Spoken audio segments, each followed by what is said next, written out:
दोस्तों सबसे पहले इस हेडलाइन को देखिए। स्वर की कोकिला नाम से फेमस लता मंगेशकर जी ने 1983 में वर्ल्ड कप जीत कर आई इंडियन क्रिकेट टीम के लिए 20 लाख रुपए जुटाए थे, क्योंकि उस टाइम बीसीसीआई की फाइनेंशियल कंडीशन बहुत खराब थी। टीम के हर प्लेयर को सिर्फ 1500 रुपए की मैच फीस और 200 रुपए पर डे के हिसाब से अलाउंस दिए जाते थे। बीसीसीआई के पास अपने प्लेयर्स का सम्मान करने तक की पैसा नहीं था और इसलिए लता मंगेशकर बीसीसीआई के लिए फ्री कॉन्सर्ट करती हैं और इस कॉन्सर्ट से 20 लाख रुपए जोड़े जाते हैं, जिनकी मदद से टीम के हर प्लेयर को 1 लाख रुपए का इनाम मिलता है। अब दोस्तों एक वो दिन था और एक आज का दिन है जब भारतीय क्रिकेटर्स लाखों करोड़ों में खेलते हैं। जिन वर्ल्ड कप हीरोज का सम्मान करने के लिए बीसीसीआई के पास पैसे तक नहीं थे, वही वर्ल्ड कप आज भारत होस्ट करता हुआ दिखाई दे रहा है। फिलहाल आज की इस वीडियो में हम ये जानने वाले हैं भारत इस वर्ल्ड कप को होस्ट क्यों कर रहा है और आखिर हमें इससे क्या फायदा होने वाला है। कैसे भारत की बीसीसीआई आज पूरे वर्ल्ड के क्रिकेट को डोमिनेट करती है, जिसे इंग्लैंड ने मैच के सिर्फ 2 एक्स्ट्रा टिकट देने के लिए मना करके बेइज्जत कर दिया था,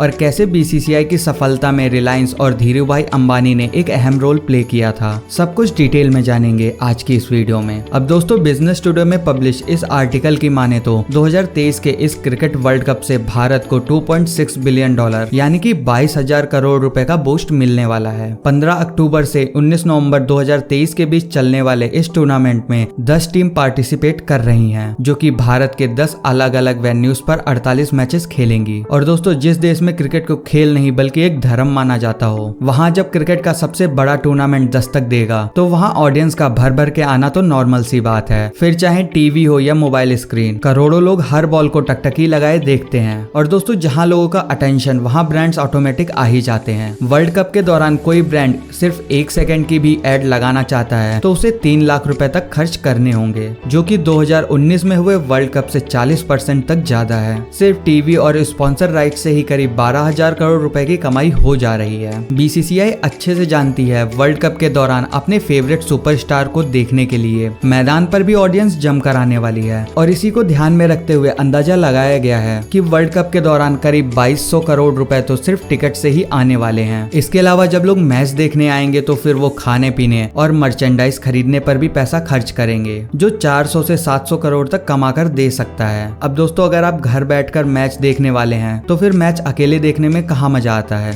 हम अक्सर अपनी फैमिली या फ्रेंड्स के साथ क्रिकेट देखना पसंद करते हैं और इस दौरान अक्सर कुछ खाने पीने की चीजें जरूर लाई जाती हैं, और आजकल तो लोगों के पास स्विगी और जोमेटो के भी ऑप्शन है, तो ऐसे में ऑडियंस घर बैठे ही खाना ऑर्डर कर देते हैं। और दोस्तों इस दौरान हम जो भी खर्चा करते हैं वो भी कहीं ना कहीं भारत की इकोनॉमी को बूस्ट करता है। एक शहर से दूसरे शहर ट्रेवल कर रही टीम्स चाहे होटल्स में रुकें या फिर प्लेन में ट्रेवल करें, जो कि वर्ल्ड कप में होने वाली कमाई में 150 से 200 करोड़ तक ऐड कर देता है। साथ ही प्लेयर्स को देखने विदेशों से आए फैंस भी यहाँ होटल बुक करते हैं और खाने पीने और घूमने पर भी खर्च करते हैं। इसका हम करीब 850 करोड़ रुपए जोड़ सकते हैं। इस तरह अगर हम सभी चीजों को एक साथ जोड़ें तो वर्ल्ड कप 2023 से भारत की इकोनॉमी को 18 से 20 करोड़ रुपए का बूस्ट मिलेगा। लेकिन दोस्तों वर्ल्ड कप होस्ट करने के पीछे किसी भी देश का मकसद सिर्फ पैसा कमाना नहीं होता है। जब कोई देश वर्ल्ड कप जैसा मल्टीनेशनल इवेंट होस्ट करता है तो दुनिया में फिर उसकी सॉफ्ट पावर इंक्रीज होती है। दूसरे देश की गवर्नमेंट उसे देखकर सिक्योरिटी के मामले में ज्यादा भरोसा करने लगती हैं और ग्लोबल लेवल पर उस देश का कद भी काफी ज्यादा बढ़ जाता है। साथ ही वर्ल्ड कप के दौरान अपनी टीम्स को चीयर्स करने के लिए भारत में जो भी विदेशी लोग आते हैं वो भी हमारे देश की यादें और एक्सपीरियंस अपने साथ लेकर जाते हैं। अब मान लीजिए ऑस्ट्रेलिया से आए टूरिस्ट का भारत में एक अच्छा एक्सपीरियंस होता है तो वो फिर अपने फ्रेंड सर्कल में इसकी चर्चा जरूर करता है, और इस तरह से ऐसे टूर्नामेंट को होस्ट करने के बाद किसी भी देश की टूरिज्म इंडस्ट्री को जबरदस्त बूस्ट मिलता है। विदेशों से आए टूरिस्ट को बेटर कन्वीनियंट और कंफर्ट देने के लिए होस्ट नेशन अपने देश का इंफ्रास्ट्रक्चर भी बेहतर करने लगता है, जैसे कि नए roads, railway tracks, hotels, hospitals बनाए जाते हैं, जो कि लॉन्ग टर्म में आम जनता के लिए भी काम आते हैं। हालांकि वर्ल्ड कप जैसे बड़े टूर्नामेंट को होस्ट करना इतना आसान नहीं होता है। कहने का मतलब ये है कि कोई भी देश मुंह उठाकर वर्ल्ड कप होस्ट नहीं कर सकता है। अब मान लीजिए हम 2027 के ओडीआई वर्ल्ड कप के लिए होस्ट खोज रहे हैं तो एक बिडिंग प्रोसेस की जाएगी जिसमें जो कंट्रीज इसमें इंटरेस्टेड हैं वो शामिल होंगी, और फिर एक कमेटी मोस्ट एलिजिबल देश को चुनते हैं। और इस दौरान पहले तो ये देखना होता है कि क्या वो देश फाइनेंशियली इतना स्ट्रांग है कि वो वर्ल्ड कप जैसे इवेंट्स को ऑर्गेनाइज कर सके।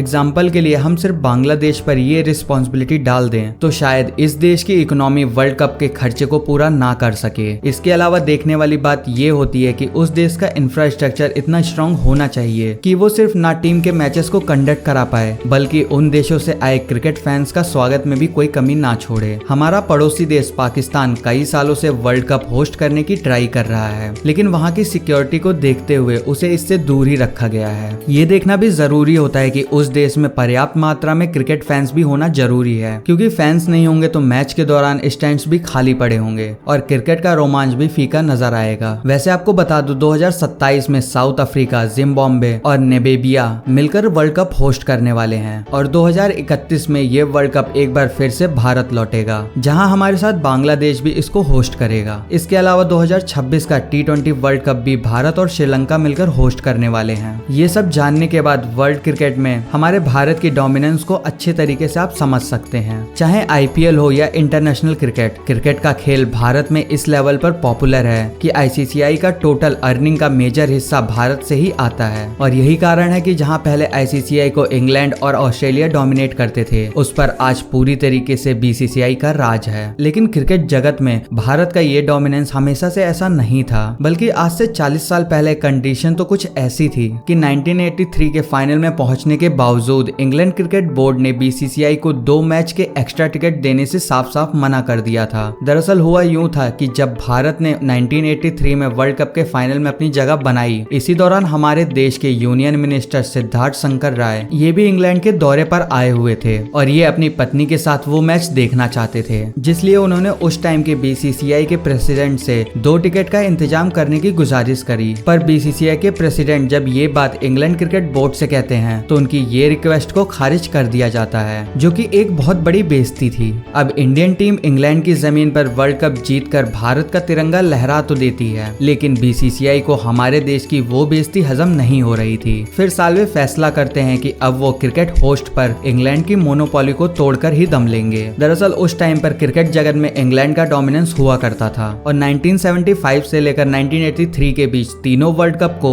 इंग्लैंड ने ही होस्ट किया था। इंग्लैंड के अलावा किसी और देश को होस्ट करने के काबिल नहीं समझा जाता था और क्रिकेट जगत के सारे बड़े फैसले इंग्लैंड और ऑस्ट्रेलिया ही लिया करते थे। NKP साल्वे इंग्लैंड के इसी डोमिनेंस को चूर चूर करना चाहते थे, जिससे कि हर क्रिकेटिंग नेशन को वर्ल्ड कप होस्ट करने का मौका मिल सके। इसीलिए NKP Salve Pakistan cricket board के साथ मिलकर एक समझौता करते हैं और ICCI में अपनी लॉबी बनाते हैं, जो कि इंग्लैंड को वर्ल्ड कप से बाहर करना चाहते थे। ऑस्ट्रेलिया भी इस मामले में पाकिस्तान और भारत का सपोर्ट करती है और आखिरकार इंग्लैंड को भी सबके सामने झुकना पड़ जाता है। हालांकि दोस्तों, क्रिकेट वर्ल्ड कप को होस्ट करने के लिए BCCI के सामने सबसे बड़ी प्रॉब्लम थी पैसों की। जिस क्रिकेट बोर्ड के पास वर्ल्ड कप जीतकर आए अपने प्लेयर्स का सम्मान करने के लिए पैसे नहीं थे, वो वर्ल्ड कप को होस्ट करने का खर्चा कैसे उठा सकती थी। लेकिन NKP साल्वे ने हार नहीं मानी। कंगाल BCCI भारत में ये टूर्नामेंट कराने में कामयाब हो गया। लेकिन अब आप सोचेंगे ये कैसे पॉसिबल हो सकता है, और यही सवाल लेकर NKP साल्वे उस टाइम के प्रधानमंत्री इंदिरा गांधी के पास जाते हैं, जो कि धीरूभाई अंबानी के सामने इस वर्ल्ड कप का खर्चा उठाने की गुजारिश करती हैं। धीरूभाई भारत में वर्ल्ड कप होने की बात से बहुत ज्यादा खुश हो जाते हैं और इसके लिए वो ब्लैंक चेक देने का वादा करते हैं। अब जब भारत के पास वर्ल्ड कप होस्ट करने के लिए पैसे आ चुके थे, तब हमारे लिए रास्ता साफ साफ नजर आ रहा था। इंग्लैंड इसके खिलाफ ICCI में वोटिंग करने की मांग करता है, लेकिन BCCI सारे क्रिकेट बोर्ड्स को हमारे देश में वर्ल्ड कप कराने का 5 गुना ज्यादा पैसा देने की बात करता है। अब दोस्तों, जब दूसरे देश वर्ल्ड कप खेलने भारत में आते हैं तो होस्ट देश को ही सारी क्रिकेट टीम्स को एक फिक्स्ड अमाउंट फीस देनी होती है। इसके अलावा प्लेयर्स का हर खर्चा भी होस्ट कंट्री को ही उठाना पड़ता है। 5 गुना ज्यादा पैसे की लालच में ज्यादातर देश भारत को सपोर्ट करते हैं और 1987 के वर्ल्ड कप के लिए भारत और पाकिस्तान को होस्ट के तौर पर चुन लिया जाता है। हालांकि दोस्तों, यहाँ पर BCCI की किस्मत एक और करवट खाती है और 31 अक्टूबर 1984 को प्राइम मिनिस्टर इंदिरा गांधी की गोली मारकर हत्या कर दी जाती है। इंदिरा गांधी के बाद उनके बेटे राजीव गांधी देश के अगले प्राइम मिनिस्टर बनते हैं और वो VP सिंह को अपना फाइनेंस मिनिस्टर चुनते हैं। अब होता कुछ यूं है कि VP सिंह अपनी कुर्सी संभालते ही कुछ रेड डलवा देते हैं, जो कि धीरूभाई अंबानी को बिल्कुल भी पसंद नहीं आती हैं और वो वर्ल्ड कप में सपोर्ट करने से अपने हाथ पीछे खींच लेते हैं। VP सिंह की ये गलती BCCI पर बहुत भारी पड़ती है और हम एक फाइनेंशियल संकट में फंस जाते हैं। वर्ल्ड कप को होस्ट करने के लिए कम से कम 20 करोड़ रुपए की जरूरत थी, जिसमें से 4 करोड़ रुपए BCCI को 6 महीने के अंदर ICCI को देने थे और NKP साल्वे सभी देशों के सामने ये वादा कर चुके थे कि भारत का दूरदर्शन वर्ल्ड कप की ब्रॉडकास्ट ब्रॉडकास्टिंग के लिए 30 करोड़ रुपए खर्च करके अपना पूरा सिस्टम अपग्रेड कर रहा है। संकट की स्थिति में बीसीसीआई अपने सारे स्पॉन्सर के सामने हाथ फैलाती है, लेकिन उन्हें कुल मिलाकर 38 लाख रुपए ही मिलते हैं। लास्ट में बीसीसीआई फिर एक बार भारत सरकार से मदद मांगती है और पीएम राजीव गांधी उनके लिए 4 करोड़ रुपए का इंतजाम कर भी देते हैं, लेकिन इसके बाद सारे खर्चे बीसीसीआई को ही उठाने थे। लेकिन शायद भगवान की भी यही मर्जी थी और इतनी मुश्किलों के बाद भी बीच में एक ऐसी किरण जागृत हुई। राजीव गांधी और वीपी सिंह के बीच मतभेद सामने आए और वीपी सिंह को कैबिनेट मिनिस्टर से बाहर का रास्ता दिखा दिया गया। अब वैसे तो देश की राजनीति के लिए एक उथल पुथल वाली स्थिति थी, पर बीसीसीआई को इस बीच धीरूभाई अंबानी को मनाने का एक मौका मिल गया और वो मान भी जाते हैं। बीसीसीआई के सामने पैसों की सारी प्रॉब्लम ही खत्म हो जाती है। धीरूभाई अंबानी इस वर्ल्ड कप का नाम रिलायंस कप रखते हैं, जिससे कि उनकी कंपनी की पब्लिसिटी पूरी दुनिया में हो सके। उस वर्ल्ड कप में इंडिया ट्रॉफी तो नहीं जीतता है, पर उस टाइम बीसीसीआई ने जो कदम बढ़ाया था